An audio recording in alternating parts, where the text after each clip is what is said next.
სამხრეთ ლიბანში აფეთქებების ხმა ისმის. ბეირუთში მცხოვრებნი ომის გაფართოების საფრთხეზე საუბრობენ. ისრაელმა 2 მარტს სამხრეთ ლიბანში სამხედრო ძალები შეიყვანა და 80-ზე მეტი სოფლისა და ქალაქის მოსახლეობას ევაკუაციისკენ მოუწოდა. გაფრთხილება მოჰყვა ირანის მხარდაჭერილი დაჯგუფების ჰეზბოლას განცხადებას, რომ ის ისრაელთან ღია ომისთვის მზად არის. ლიბანის ჯანდაცვის სამინისტროს ინფორმაციით, თავდასხმების შედეგად დაიღუპა 50 ადამიანი, მათ შორის პალესტინელი მებრძოლი და ჰეზბოლას სადაზვერვო სამსახურის წარმომადგენელი ბეირუთის სამხრეთ გარეუბანში.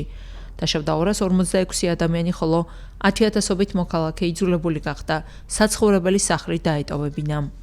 სამხრეთიდან 3 დღის წინ წამოვედით, დავდივართ მანქანით. არ ვიცით, სად უნდა დავრჩით. ამის ფინანსური შესაძლებლობაც არ გვაქვს. სახლი აღარ გვაქვს, აღარაფერი აღარ დაგვრჩა. საერთოდ არაფერი. ჩვენი სახლები დავტოვეთ და ახლა უბრალოდ დავდივართ. ღმერთმა გამარჯვება მოუტანოს ფრონტის ხაზზე მებრძოლებს და ძალა მისცეს. ეს არის ახლა მთავარი.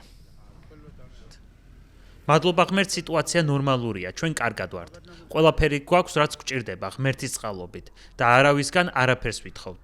ბეირუთის სამხრეთ-აღმოსავლეთ გარეუბანში მდებარე ერთ-ერთ სასტუმროში მყოფი ადამიანები ამბობენ, რომ შენობის მეორე სართულზე იერიში ყოველგვარი გაფრთხილების გარეშე მიიტანეს. ღმერთს ვფიცავ, არავინ არაფერი იცოდა. შვიდად გვეძინა. მოულოდნელად ისეთი ძლიერი დარტყმა იყო, ჩემი შვილები და ჩემი მეუღლე ჰაერში აიტაცა.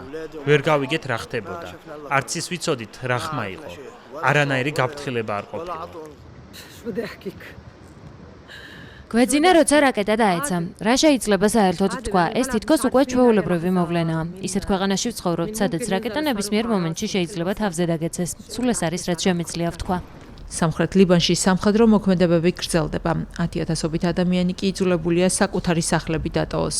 რეგიონში ვითარება მას შემდეგ დაიძაბა, რაც ახლო აღმოსავლეთში ირანსა და ისრაელს შორის კონფლიქტი გამწვავდა.